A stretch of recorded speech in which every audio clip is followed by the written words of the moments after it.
இயேசு கிறிஸ்துவின் இனிய நாமத்தில் வாழ்த்துக்கள். மீண்டுமாக துளிர்க்கும் வசனம் நிகழ்ச்சிக்கு உங்களை அன்போடு வரவேற்கிறேன். மற்றும் ஒரு செய்தியோடு உங்களை சந்திக்கிறதுல மிக்க மகிழ்ச்சி. என்றும் ஆனந்தம் என் இயேசு தருகிறார் அப்படின்னு சொல்லி நம்ம பாட்டு பாடுறோம். ஒரு ஆனந்தம் ஒரு பரிபூர்ண ஆனந்தம் அப்படின்னா வேதத்தில் கொடுக்கப்பட்டிருக்கு.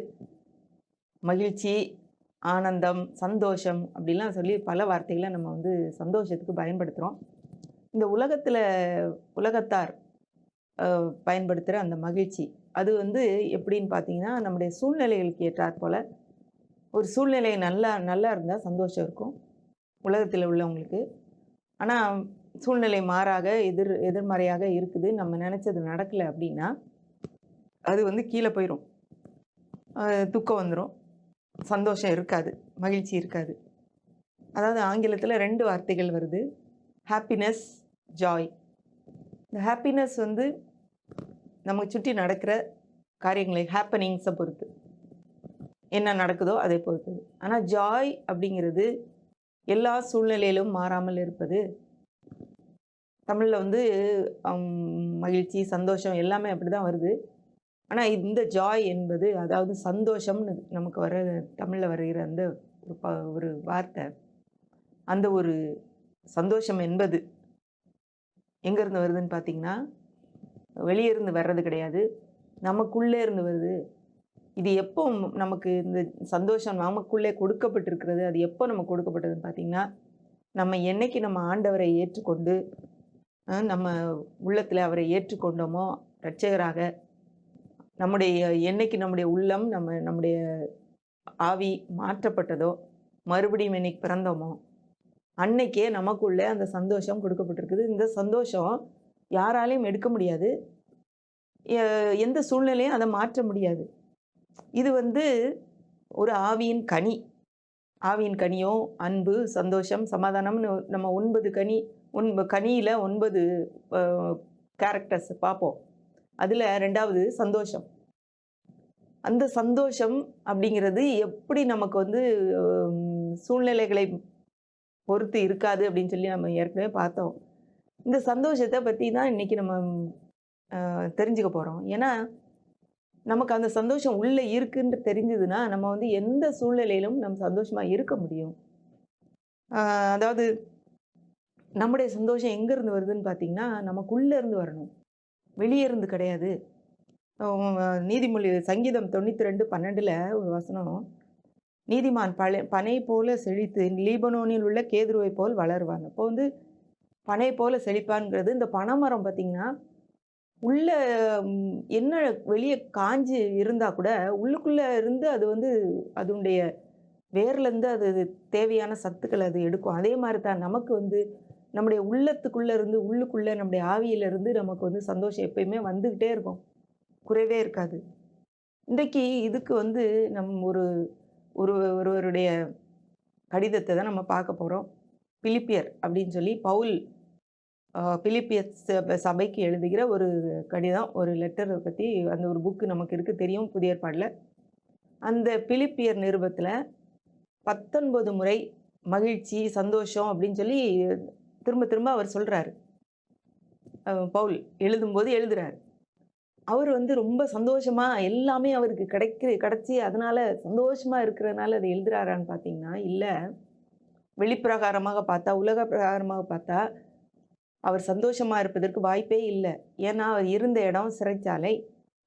சிறைச்சாலையில் அவர் உள்ளுக்குள்ளே வெளியே போக முடியாமல் உள்ளே இருந்த ஒரு காலகட்டத்தில் சந்தோஷத்தை பற்றி எழுதுகிறார். இன்றைக்கு என்னை பார்த்து கொண்டு இருக்கிற யாரும் நம்ம சிறைச்சாலைக்குள்ளே இல்லை. நம்மளை யாரும் பிடிச்சி அடைச்சி வைக்கல, வெளியே எங்கேயுமே போகக்கூடாதுன்னு ஒரு ரூம்குள்ளே போட்டு நம்மளை அடைச்சி வைக்கல. நமக்கு ஃப்ரீடம் இருக்குது, நம்ம சுதந்திரமாக இருக்கிறோம், எங்கே நினச்சாலும் போகலாம், என்ன வேணாலும் சாப்பிடலாம், என்ன வேணாலும் செய்யலாம். ஆனால் அந்த சிறைச்சாலைக்குள்ளே கடந்து ஒருத்தர் 19 முறை அவருடைய பிலிப்பிய திருச்சபைக்கு எழுதுகிறாரு, சந்தோஷமாக இருங்க, சந்தோஷமாக இருங்கன்னு பல சமயங்களில் எழுதுகிறாரு. இன்னைக்கு அதை தான் நம்ம பார்க்க போகிறோம். அதாவது முதல்ல 1ஆம் அதிகாரத்தில் 1ஆம் அதிகாரம் 3-4 வாசிக்கிறேன். சுவிசேஷம் உங்களுக்கு அறிவிக்கப்பட்ட நாள் முதல் இதுவரைக்கும் நீங்கள் அதற்கு உடன்பட்டவர்களானபடியால் நான் பண்ணுகிற ஒவ்வொரு விண்ணப்பத்திலும் உங்கள் அனைவருக்காகவும் எப்பொழுதும் சந்தோஷத்தோடு விண்ணப்பம் பண்ணி அப்படின்னு வருது. அதாவது எப்போதும் சந்தோஷத்தோட இருக்காராம், சந்தோஷத்தோட ஜெபிக்கிறாராம். இப்ப மட்டும் அதாவது ஒரு சூழ்நிலையில எல்லாமே எனக்குள்ள சந்தோஷமா இருக்கும்போது மட்டும் எனக்காக எல்லாம் நடக்கும்போது இல்ல, எப்போதுமே அப்படின்னு எழுதுறாரு. பிலிப்பியர் 4:4ல கர்த்தருக்குள் எப்பொழுதும் சந்தோஷமாயிருங்கள், சந்தோஷமாயிருங்கள் என்று மறுபடியும் உங்களுக்கு சொல்கிறேன் அப்படின்னு சொல்றாரு. இதுலயும் எப்போதும் சந்தோஷமா இருங்க.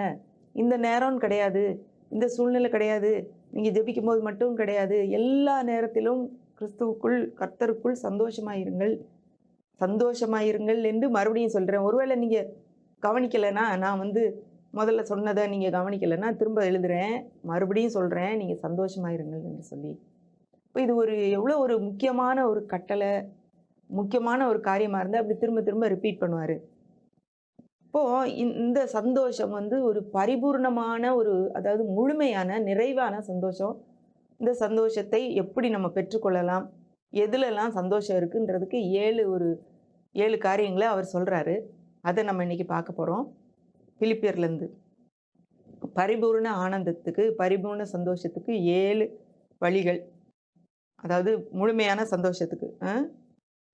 முதலாவது அந்த வசனத்திலேருந்து தான் முதலாவது பார்க்குறோம். ஜெபிக்கும் போது சந்தோஷம் உண்டாகும், ஜெபத்திலே மகிழ்ச்சி. எப்பொழுதும் சந்தோஷமா இருங்கள்ன்றதுக்கு முதல்ல ஜெபிக்கும் போது மகிழ்ச்சி கிடைக்குது.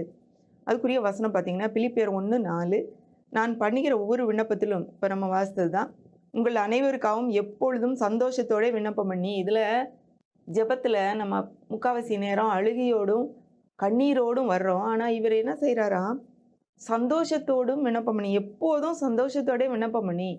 அப்போ ஜெபத்திலே சந்தோஷம் இருக்குது. அடுத்து இதுக்கு இன்னொரு வசனம் பாருங்க.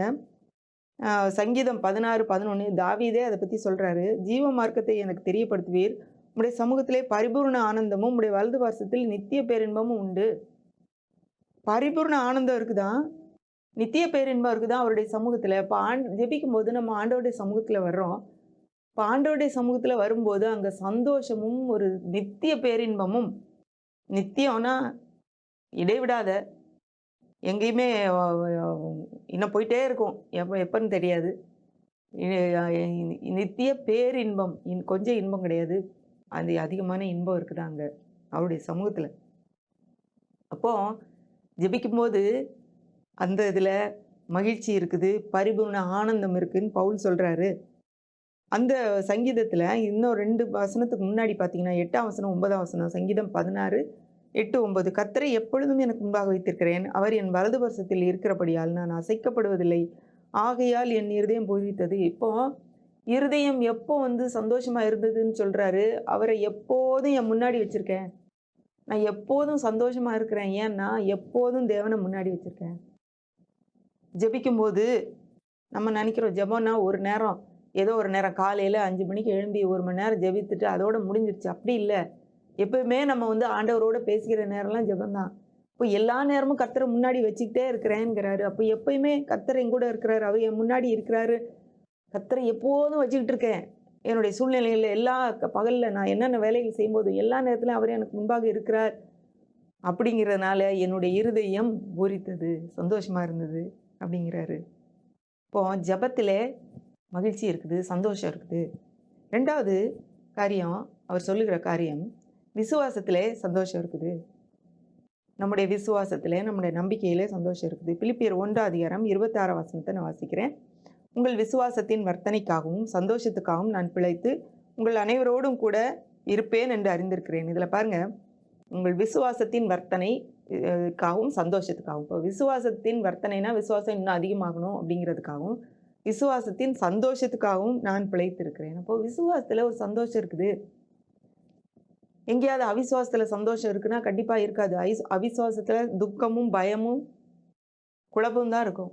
என்னைக்கு நம்ம விசுவாசத்தில் வர்றோமோ, இந்த காரியத்தை கர்த்தர் எனக்காக எல்லாவற்றையும் செய்து முடிப்பார், இந்த வியாதியிலேருந்து எனக்கு சுகம் கொடுப்பார், நான் வெளியே வருவேன், நான் இந்த காரியத்தை செய்து முடிப்பேன், கர்த்தராலே ஒரு சேனைக்குள்ளே நான் பாய்ந்து செல்வேன், உம்மாலே ஒரு மதிலை தாண்டுவேன், பலவீனன் நான் இருந்தாலும் நான் பலவான் என்று சொல்வேன், ஏன்னா வசனம் அப்படி சொல்லுது அப்படின்னு சொல்லி விசுவாசமான வார்த்தைகளை பேசும்போது அது நமக்கு சந்தோஷத்தை கொடுக்குது.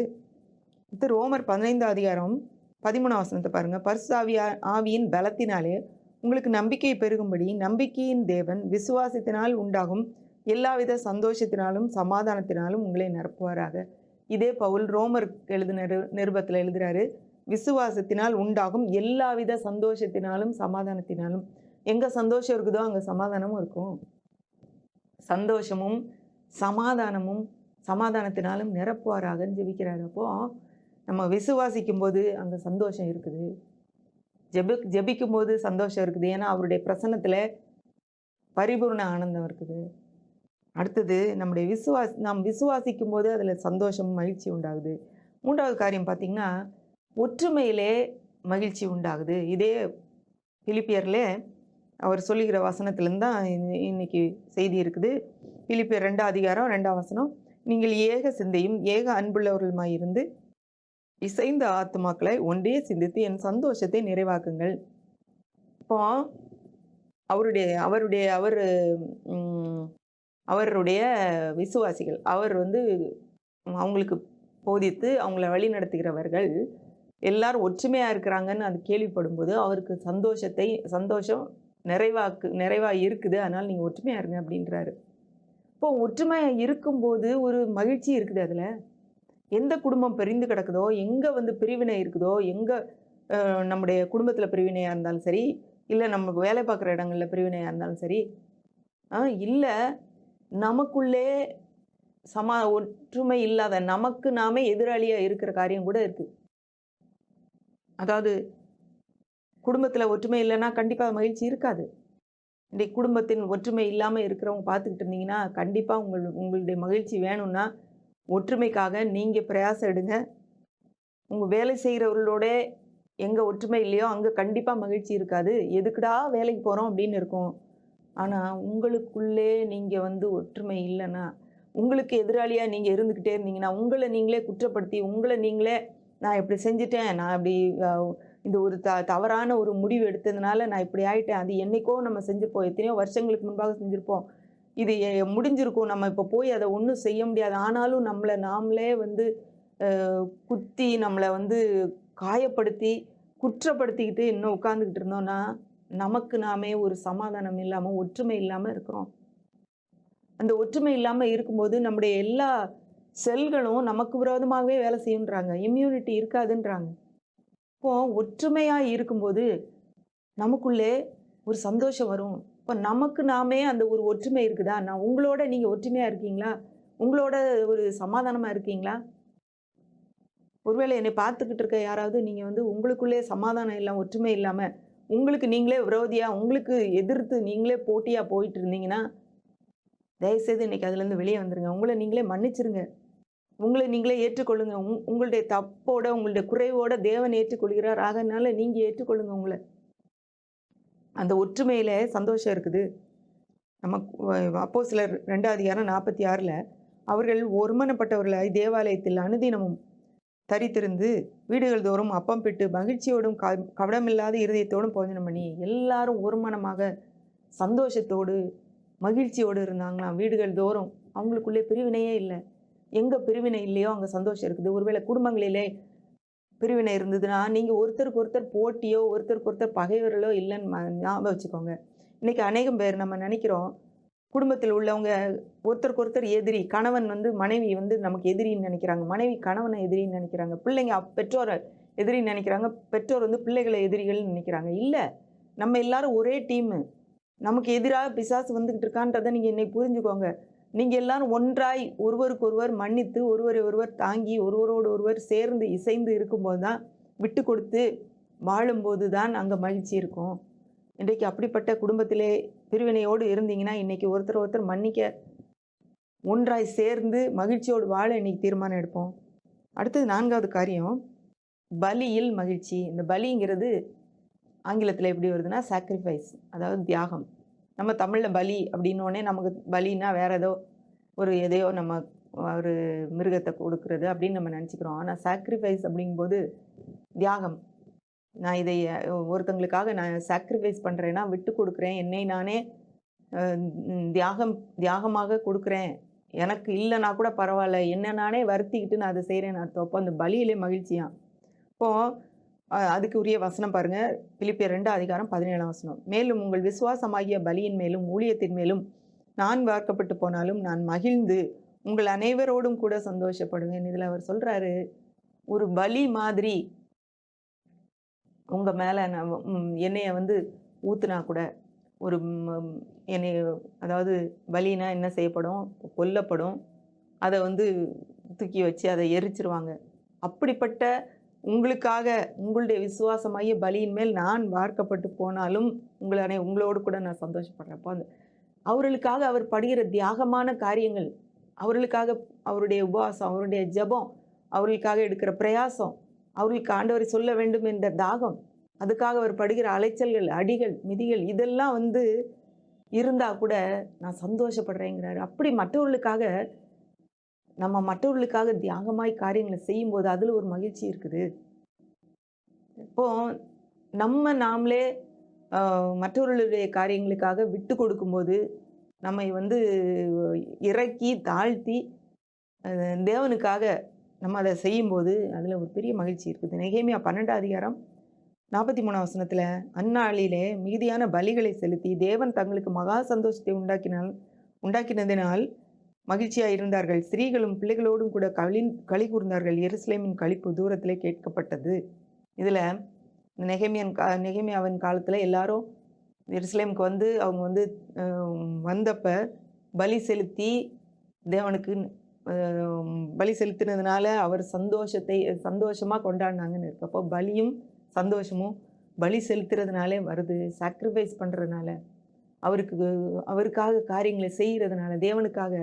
இப்போ இன்னைக்கு நம்ம பலி செலுத்துகிறோமானா இல்லை. அப்போது பலியை நீர் விரும்புகிறதில்லை அப்படின்னு சொல்லி ஒரு வசனம் வருது. அப்போ பலியை நம்ம கொடுக்க வேண்டிய அவசியம் இல்லை. அப்போ நம்ம என்ன பண்ணணும்? தேவனுக்கு கீழ்ப்படிந்து சில காரியங்கள் நமக்கு பிரியமாக இருக்கலாம். ஒருவேளை சிலர் மேலே எரிச்சலாக அந்த கோபத்தை உள்ளே வச்சுக்கிட்டே இருக்கிறது நமக்கு பிரியமாக இருக்கலாம். ஆனால் தேவனுக்காக நம்ம அவர்களை மன்னித்து விட்டு விட வேண்டும். தேவன் சொல்லிட்டாரு, சத்துருக்களை சிநேகிங்கள்னு சொல்லிட்டாரு. அதனால நான் வந்து அவங்களை மன்னித்து விட்டுறேன். இவங்களுக்கு வந்து தகுதியே கிடையாது, என்னைய ரொம்ப அவங்க பாடுபடுத்திட்டாங்க, ஆனால் கூட நான் அவங்கள மன்னிக்கிறேன், அவங்கள நேசிக்கிறேன். ஏன்னா தேவனுக்காக நான் இது ஒரு பலியாக நான் செலுத்துகிறேன் அப்படின்னு சொல்லி, இப்படி நம்ம வந்து நம்முடைய பலியிலே இதுதான் பலி. ஸ்தோத்திர பலி கூட இருக்கு.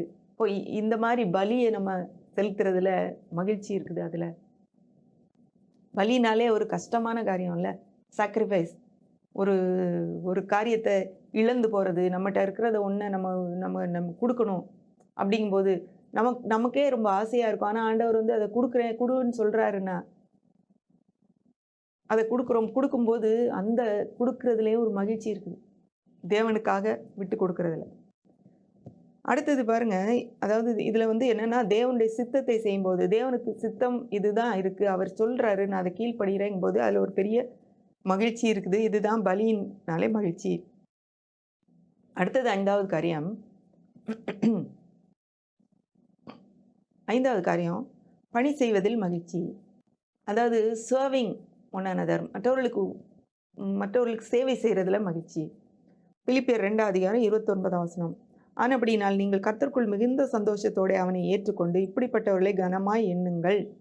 அதாவது இதில் என்ன பகுதி வருதுன்னா, சந்தோஷத்தோடு ஏற்றுக்கொள்ளணும் ஒருத்தனை அப்படின்னு சொல்லி வருது. அதுக்கு முன்னாடி யாருன்னு பார்த்தீங்கன்னா, எப்பாப்பிரா அப்படிங்கிறவனை ஏற்றுக்கொள்ளணும் அப்படின்னு சொல்லி சொல்கிறாரு. இந்த எப்பாப்பிரான்றவன் ஊழியத்தினாலே, பிறருக்கு செய்த ஊழியத்தினாலே அவன் ரொம்ப வியாதிப்படுற அளவுக்கு அவ்வளோ தூரம் போயிட்டான். அவ்வளவு தூரம் அவன் வந்து சந்தோஷமாக மற்றவர்களுக்கு ஊழியம் செய்கிறான். அப்போது இப்படிப்பட்ட அவனை சந்தோஷமாக நீங்கள் ஏற்றுக்கொள்ளுங்க, ஏன்னா அவன் வந்து பணி செய்கிறதுல மகிழ்ச்சியாக செய்தான் அப்படின்னு சொல்லி சொல்கிறாரு. அப்போது நம்ம மற்றவர்களுக்கு ஊழியம் செய்வதை, மற்றவர்களுக்கு பணி செய்வதை ஒரு சந்தோஷமாக நம்ம ஏற்றுக்கொண்டு நம்முடைய திறமைகளினாலே நம்ம மற்றவர்களுக்கு பணி செய்ய முடியும். இப்போ ஒருவேளை நம்மளால் முடியாத காரியங்களை செய்ய சொல்லலை ஆண்டவர். நம்மளால் எது முடியும்? உங்களால் ஒரு நல்ல வார்த்தைகளை மற்றவங்களுக்கு பேச முடியுமா? ஆசீர்வாதமான வார்த்தைகளை பேச முடியுமா? பேசுங்க. உங்களால் மற்றவர்களை உற்சாகப்படுத்த முடியுமா? உற்சாகப்படுத்துங்க. உங்களால் மற்றவர்களுக்கு ஏதாவது ஒரு வகையில் உதவி செய்ய முடியும்னா உதவி செய்யுங்க.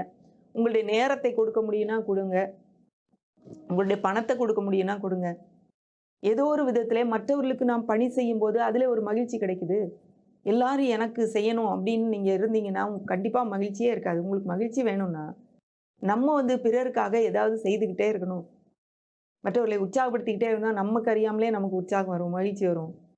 மற்றவர்களுக்கு அ மற்றவர்கள் ஒருவேளை ஒருத்தங்க யாரோ தெரியாதவங்க ஏதோ தூக்க கஷ்டப்படுறாங்க வயசானவங்கன்னா, அத போய் நம்ம செஞ்சோம்னா, அவங்க அவங்க அது நமக்கு நம்மள அறியாம ஒரு மகிழ்ச்சி கொடுக்கும். அதான் அந்த எப்பாப்பிரஸ் செய்தான்.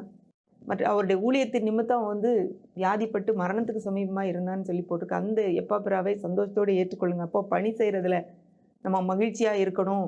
நம்ம மற்றவர்களுக்கு எப்பயுமே அந்த சர்விங் மைண்ட் இருக்கணும். பணி செய்யணுன்ற அந்த எண்ணம் எப்பொழுதுமே நமக்கு இருக்கணும் அப்படின்றத நம்ம இந்த இதில பார்க்கலாம், படிச்சுக்கலாம். அதாவது சங்கீதம் 102ல பார்த்தீங்கன்னா, மகிழ்ச்சியோடே கர்த்தருக்கு ஆராதனை செய்து, ஆனந்த சத்தத்தோடே அவருடைய சந்நிதி முன் வாருங்கள். நம்ம நினைக்கிறோம் ஆராதனை அப்படின்னோனே இப்போ வந்து பாட்டு அப்படின்றத நம்ம நினச்சுக்கிறோம். ஆராதனைனாலே பாட்டு அப்படின்னு நம்ம நினச்சுக்கிறோம். ஆனா ஆராதனைனா என்னன்னா, அவருக்கு கீழ்ப்படுகிறது தான் ஆராதனை. மகிழ்ச்சியோடே அவருக்கு ஆராதனை செய்து, அவர் என்ன சொல்றாரோ, ஒருவருக்கொருவர் மனத்தாழ்மையா இருங்க. ஒருவருக்கொருவர் உதவி செய்யுங்க. ம். ஆண்டவருக்கு சேவை செய்யுங்க. ஆண்டவர் என்ன சொல்றாரோ அத செய்யுங்க. அப்போ வந்து அவருடைய சன்னதி முன்னாடி ஆனந்த சத்தத்தோட வாங்க. அது ஏற்கனவே நம்ம பார்த்தோம். அவர் சன்னதி முன் வர்றதுக்கு ஜெபிக்கும்போது அங்க சந்தோஷம் தான் இருக்குது. நம்மளும் சந்தோஷமா தான் அங்க வரணும். அழுகையோடும், கூக்குரலோடும் வர வேண்டிய அவசியம் இல்லை. ஏன்னா, அங்க பரிபூர்ண ஆனந்தம் இருக்கு. ஒரு அ சவக்கடல் அப்படின்னு சொல்லி ஒரு கடல் இருக்கு. Dead Sea. அதுல பார்த்தீங்கன்னா, தண்ணி வந்து அதுல உழுந்துகிட்டே இருக்குமாம். ஆனா, அதுலருந்து எங்கேயுமே தண்ணி வெளிய போகாது. அதனால அங்க இருக்கிற உப்புடைய கான்சன்ட்ரேஷன் வந்து பயங்கர அதிகமா இருக்கு. உப்பு.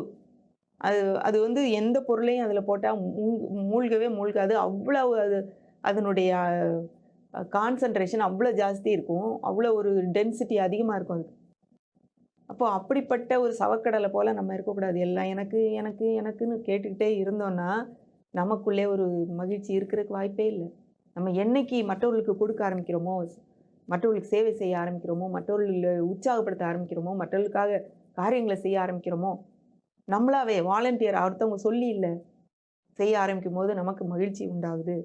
அடுத்து 6வது காரியம், ஆத்தும ஆதாயத்திலே மகிழ்ச்சி இருக்குது. அடுத்தவங்களுக்கு ஆண்டவர பத்தி சொல்லும்போது, அதுல ஒரு பெரிய மகிழ்ச்சி இருக்குது. அவங்க ஆண்டவரை அறிந்து கொள்ளும்போது மகிழ்ச்சி இருக்குது.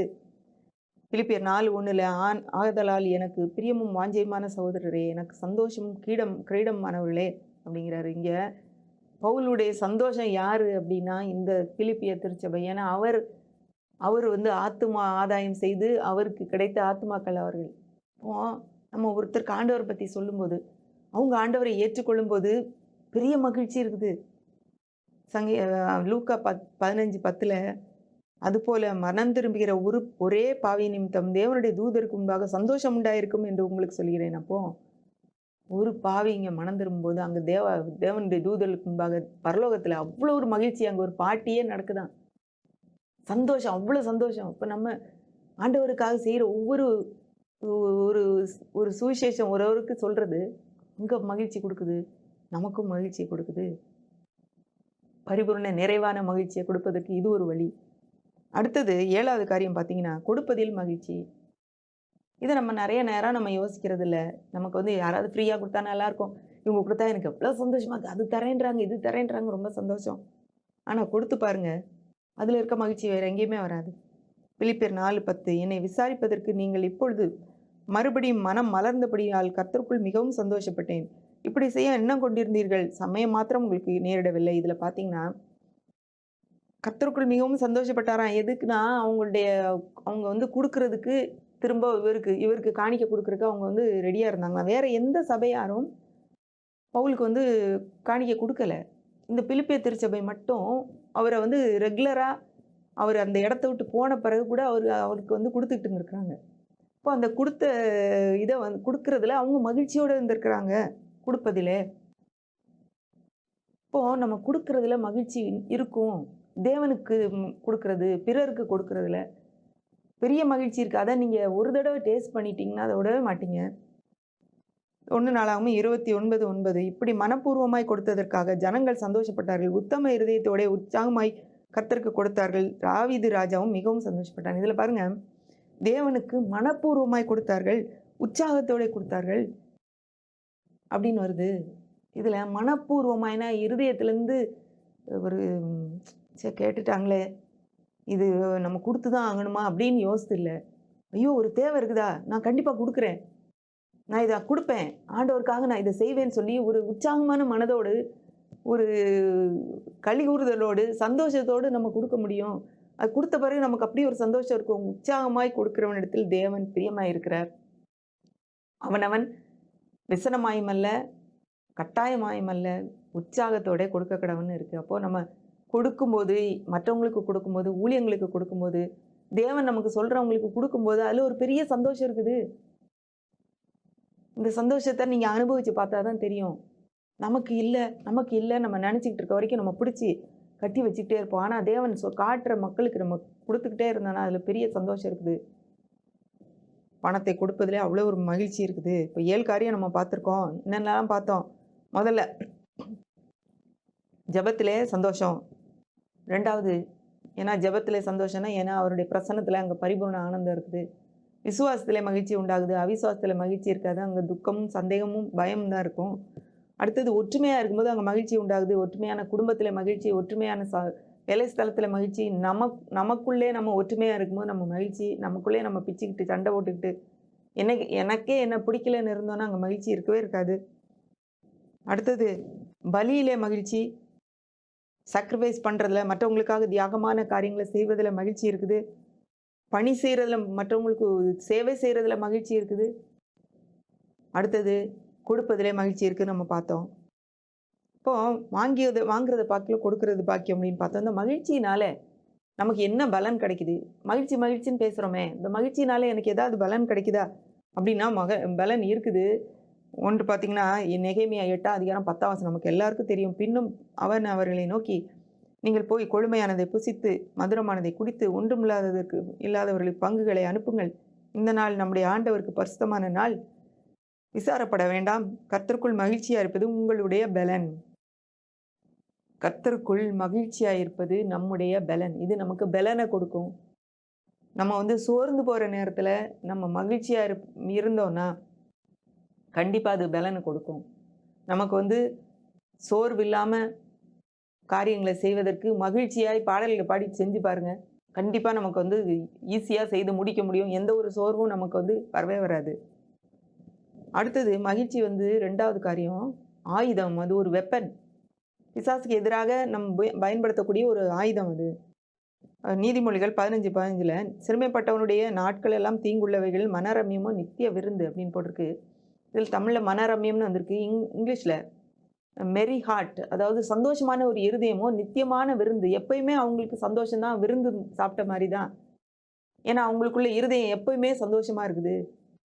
இப்போ இந்த உண்மையான சந்தோஷம் நமக்குள்ளே தேவன் கொடுத்துருக்க சந்தோஷம் உள்ளே இருக்கும்போது நம்ம எப்பயுமே விருந்து சாப்பிட்ற மாதிரி இருக்க முடியும். ஆனால் நம்மில் பலர் அந்த சந்தோஷம் நமக்குள்ளே இருக்குது தெரியல.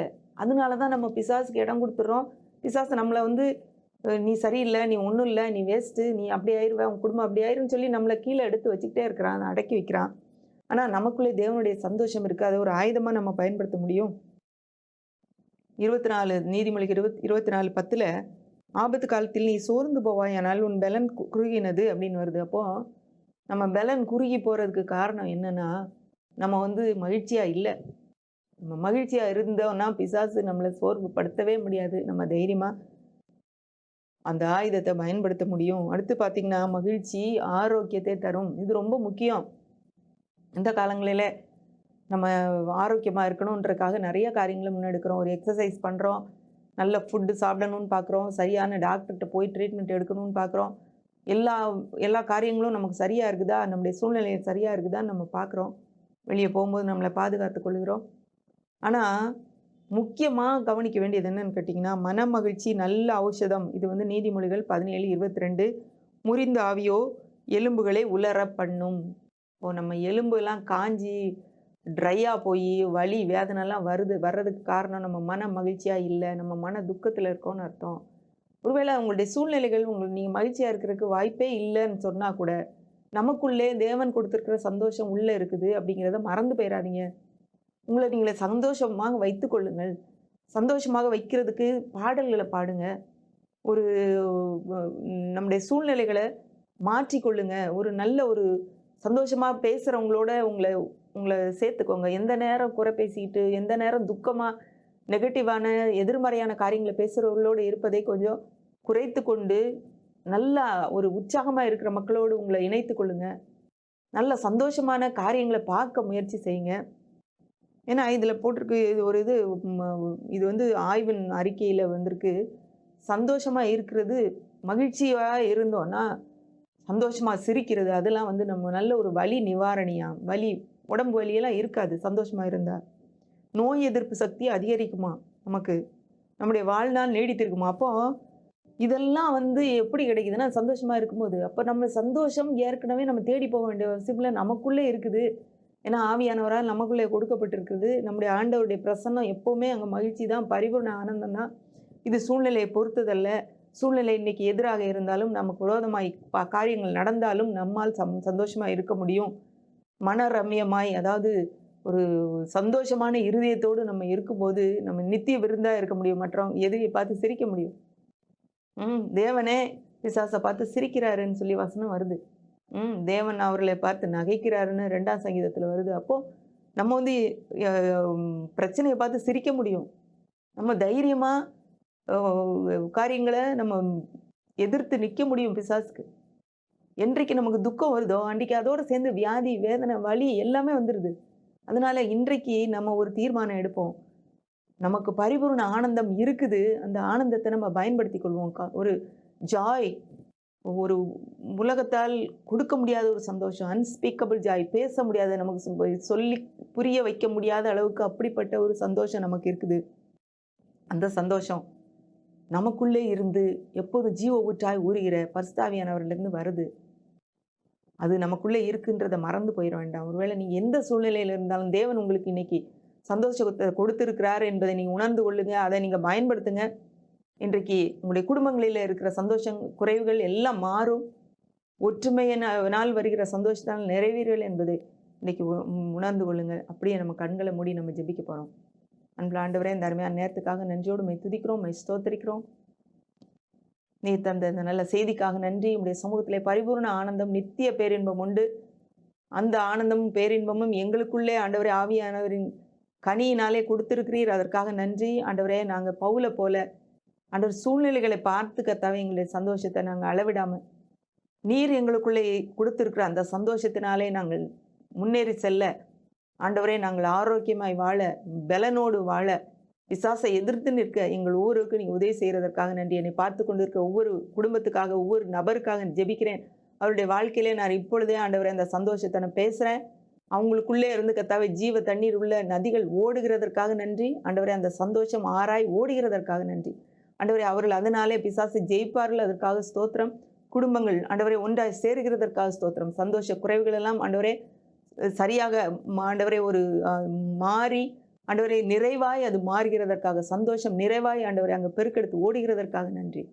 தொடர்ந்து உம்முடைய பிரசனத்தினால் நீர் அவர்களை நிரப்புகிறதற்காக ஸ்தோத்திரம். அங்கே பரிபூர்ண ஆனந்தம், நித்திய பேரின்பம் உண்டு. அதிலே அவர்கள் எப்பொழுதும் ஆண்டவர் நிலைத்திருக்க நீங்க உதவி செய்யறதுக்காக ஸ்தோத்திரம். இயேசு மூலம் தாழ்மை கேட்கிறோம் பிதாவே. ஆமென்.